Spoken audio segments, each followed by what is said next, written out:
My name is Emily. I've always tried to be a good person, to do what's right, to keep my head down, to push forward no matter what life threw at me. But if I'm being honest, life hasn't exactly been kind in return. I'm in my late 30s now, and it feels like I've spent most of those years just trying to survive. I've lost people I cared about, sacrificed things no one noticed, and worked exhausting jobs just to keep the lights on. Somewhere along the way, I started to wonder if any of it really mattered. If I really mattered.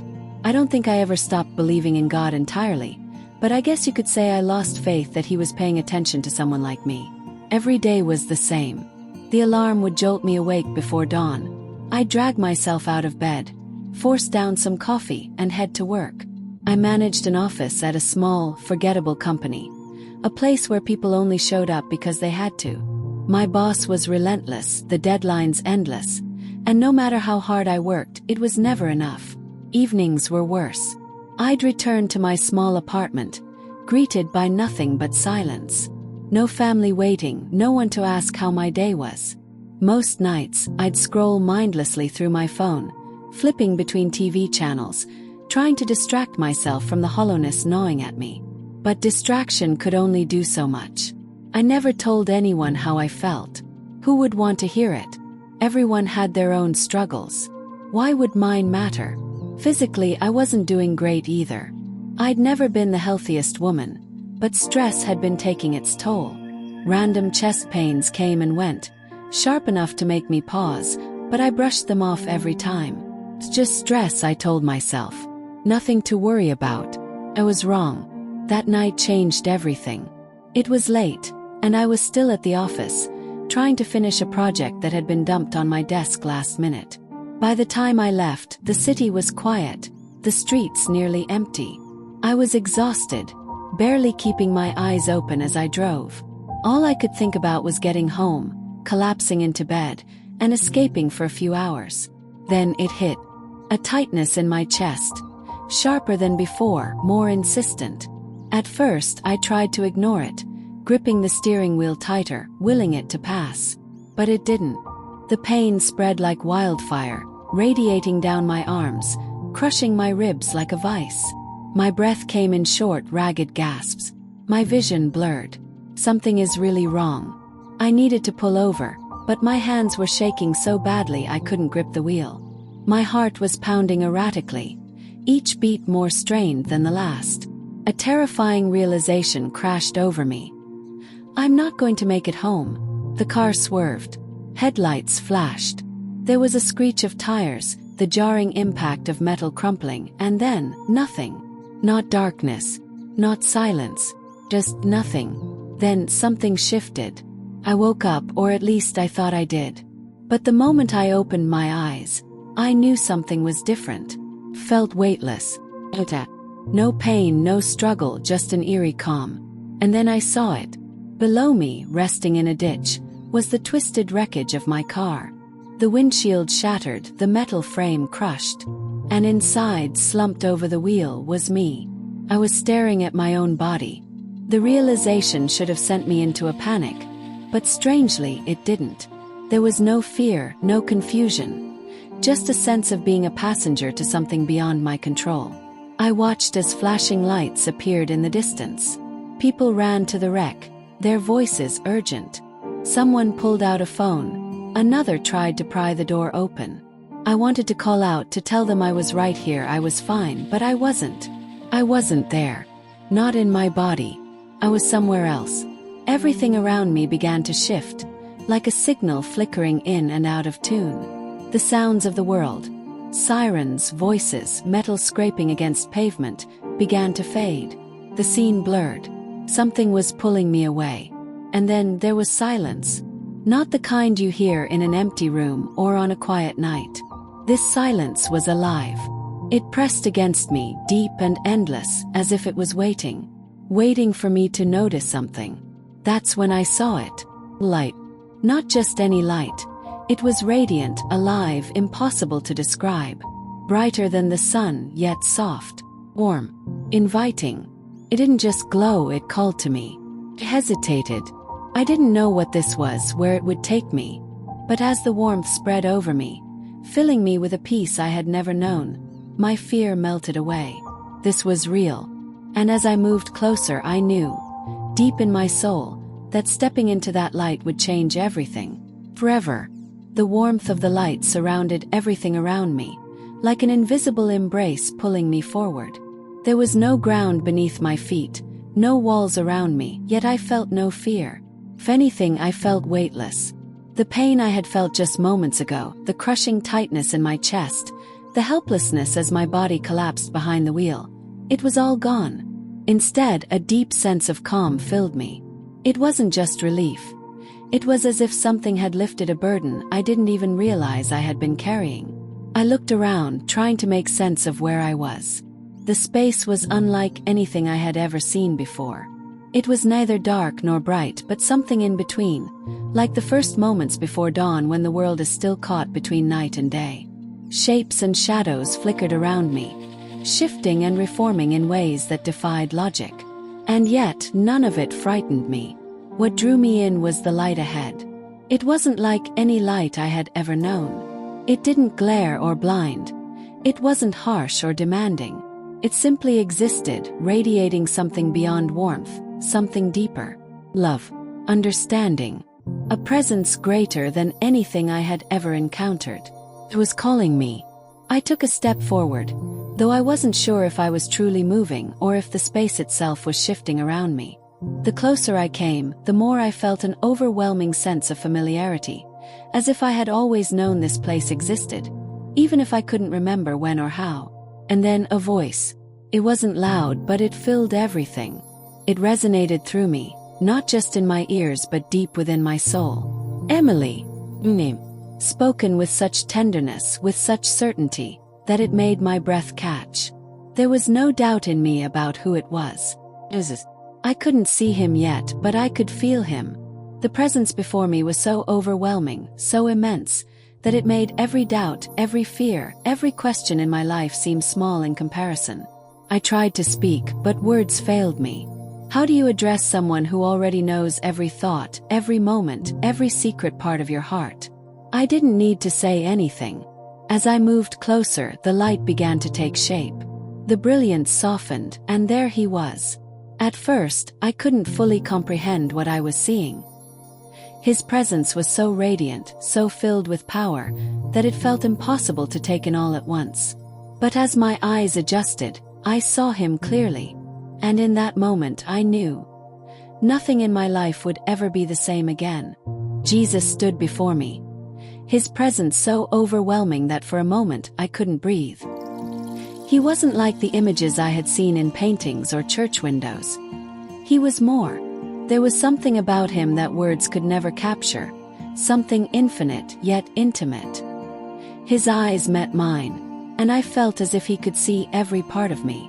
Every joy, every pain, every hidden moment I had locked away in the deepest parts of my heart. But there was no judgment in his gaze. Only understanding. Only love. "You have been carrying so much for so long," he said. His voice was unlike anything I had ever heard. It wasn't just sound, it was felt. It moved through me, resonating in places I hadn't even realized were wounded. It was gentle yet powerful, steady yet filled with compassion. Tears welled up in my eyes. "I have seen your pain," he continued. "Your struggles, your doubts. None of it has gone unnoticed. I have been with you through it all, even when you thought you were alone." A sob escaped my lips before I could stop it. My knees buckled, and I sank down, overwhelmed by the truth of his words. He had seen me, really seen me. In every moment I had thought I was invisible, he had been there. In every prayer I had whispered into the darkness, he had listened. "Why?" My voice trembled. "Why didn't I feel you? Why didn't I know you were there?" Jesus stepped closer. The warmth of his presence surrounded me like a protective shield, like the love I had always longed for but never truly known. "Sometimes," he said, "the noise of the world drowns out my voice. Sometimes pain makes it hard to see me. But I was always there, walking beside you, waiting for you to turn to me." My hands trembled as I reached up, not even knowing what I was doing. He reached down, gently taking my hands in his. The moment his touch met mine, something inside me broke.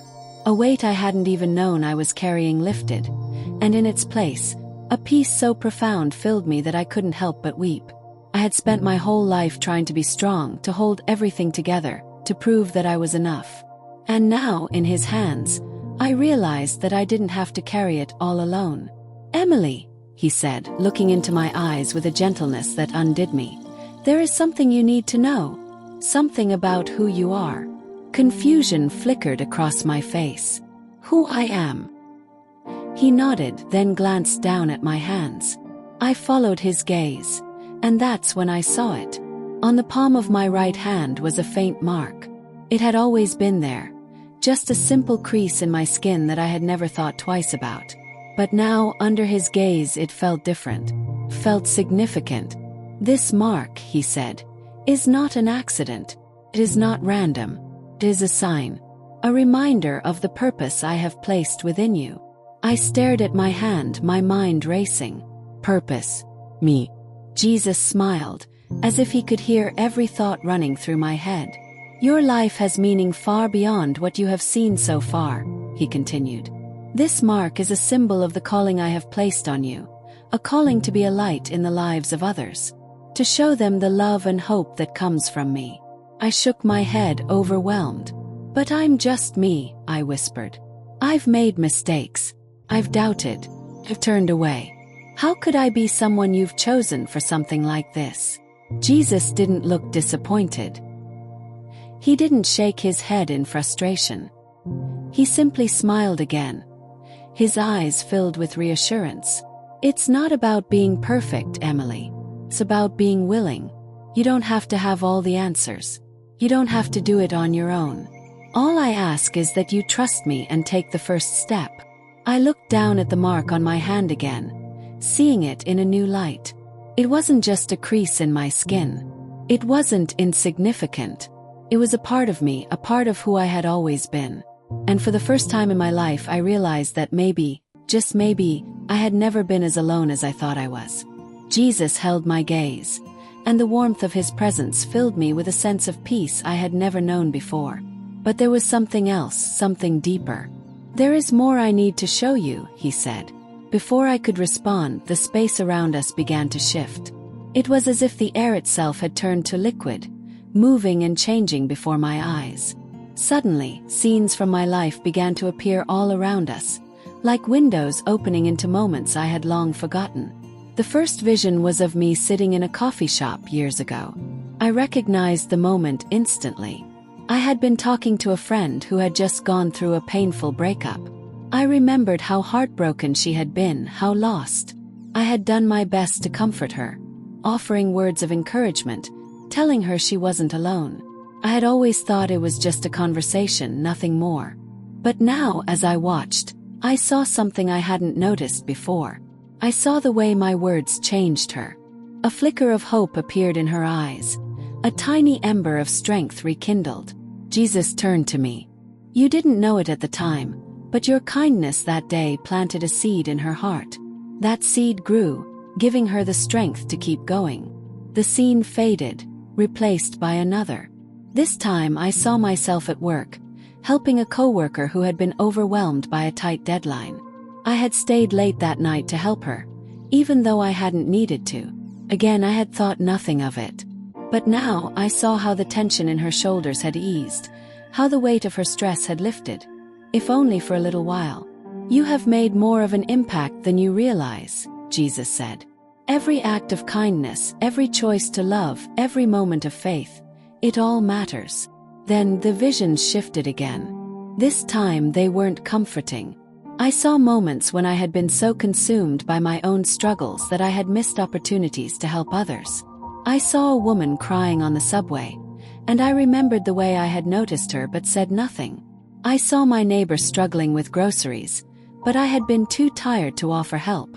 Each missed opportunity stung like a wound reopening. Jesus didn't speak right away. He let me sit with the weight of it. Tears slipped down my face. "I failed so many times," I whispered. He reached out, placing a hand on my shoulder. Instantly, the shame lifted. Your purpose isn't about being perfect, he said. It's about being willing. You won't always get it right, and that's okay. What matters is that you keep choosing love, even when it's hard. I looked down at my hand again, at the mark that had once meant nothing to me. It wasn't just a part of my skin. It was a part of who I was meant to be. Jesus' voice was soft but firm. This mark has always been with you, Emily. Even in your moments of doubt. Even when you felt far from me. It is a sign that you were created for more than just existing. You were created to shine my light in the world. And at that moment I knew. My life had never been meaningless. It had always been leading to this. If this story is touching your heart, take a moment to like this video and comment with your name and the city you're watching from. I'd love to give you a special shout out in the next video. Let's build this community together. The light around us pulsed with something deeper than just brightness. It was alive, filled with meaning I couldn't yet grasp. Jesus stood before me, unwavering. His eyes holding a love so profound it made my breath catch. He had shown me my past, my impact, my missed opportunities. He had revealed that I had been seen, known, and loved even when I had felt invisible. But now I could feel it, this was leading to something more. Jesus took a step closer. Emily, he said, the mark you carry is more than a symbol. It is a reminder of the purpose I placed within you before you were even born. I swallowed hard, glancing down at my palm once again. The faint mark had always been there, something I had never questioned. But now it felt as though it had been waiting for me to notice, to understand, to awaken. I don't understand, I admitted, my voice barely a whisper. What purpose? Jesus extended his hand toward me.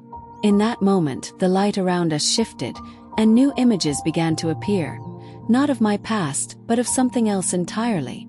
At first, I couldn't comprehend what I was seeing.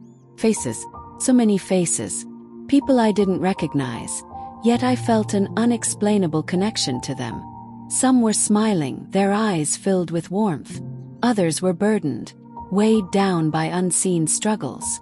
These are the lives you will touch, Jesus said. Some you will meet directly. Others will be influenced by the ripple effects of your choices.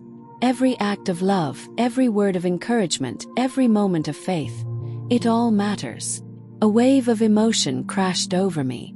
I had spent so much of my life believing that I was insignificant, that my presence in the world was unremarkable. But now I saw it differently. My existence had always mattered. But the weight of it overwhelmed me. How?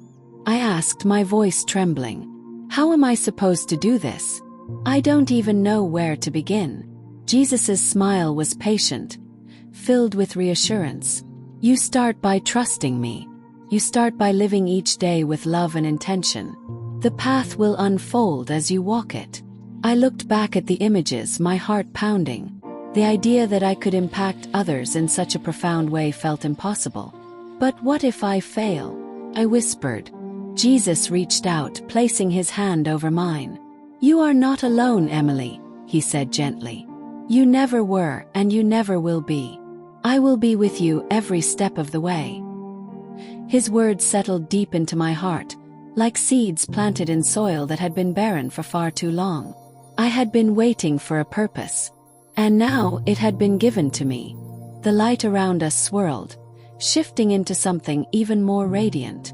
For a moment, I felt as if I were on the edge of something immense, something I wasn't ready to leave. But Jesus' expression changed. It's time for you to go back, he said. Panic flared in my chest. No, I breathed. I don't want to leave. How could I? I had never felt peace like this before. I had never felt so completely known, so deeply loved. The thought of returning to the world, to my small apartment, to the emptiness I had known before, it was unbearable. Jesus reached out, cupping my face in his hands. You are not going back to the life you had before, Emily. That life is gone. When you wake, you will carry this with you. You will never be the same. Tears filled my eyes. But what if I forget? What if I lose this feeling? What if I doubt again? Jesus' smile was steady. You will remember. And when doubt comes, you will know where to turn. The light began to shift around me, pulling at me. I could feel something changing, as if I was being gently lifted away. The warmth was still there, but it was moving, separating from me. I looked at him one last time, memorizing every detail, every expression, every feeling. Then, in a single breath, the light vanished. I woke up to pain. Sharp, relentless, real. A beeping sound filled my ears. Voices murmured around me, urgent but distant. I struggled to open my eyes, blinking against the harsh fluorescent lights above me. The first thing I saw was the hospital ceiling. I was back. My body ached, my chest was sore, and every breath felt labored. But I was alive. I tried to move my hand, feeling something strange. Slowly, I turned my palm upward. The mark was still there. Tears spilled down my cheeks. It hadn't been a dream. It had been real. And now I had a mission to fulfill. If this story has spoken to you, if it has touched something deep in your heart, I invite you to be part of this journey. Subscribe and like this video and leave a comment with your name and city. I would love to send a special greeting in the next video. We are building a community of faith, and your support means everything. The hospital room was quiet except for the steady beeping of the monitors beside me. My body felt weak, as if I had been weighed down by a force far greater than anything I had ever known. But inside something was different. I had woken up in this world again, but I was not the same woman who had gotten into that car the night before. Memories of the light, of Jesus, of his voice speaking directly to my soul. Everything was still fresh in my mind. I had expected it to fade, for doubt to creep in, for the world to feel the same as it always had. But it didn't. Everything looked different. I wasn't sure how long I had been unconscious, but when the doctors came in, they told me that I had suffered a major cardiac event, a near-fatal heart attack. By all medical reasoning, I should not have survived. But I had. When they said the word miracle, I saw the hesitancy in their faces. They were trying to rationalize what had happened, searching for answers in their charts and test results. But I knew. It wasn't just luck. It wasn't just science. I had been given another chance. A nurse came in to check my vitals, and as she did, she gave me a soft smile. "You're very lucky," she said. "A few minutes later, and you wouldn't be here." I looked at her, my heart pounding, not in fear but in understanding. "It wasn't luck," I whispered. She looked at me, surprised. "What do you mean?" I hesitated for only a moment before I spoke. "I saw him."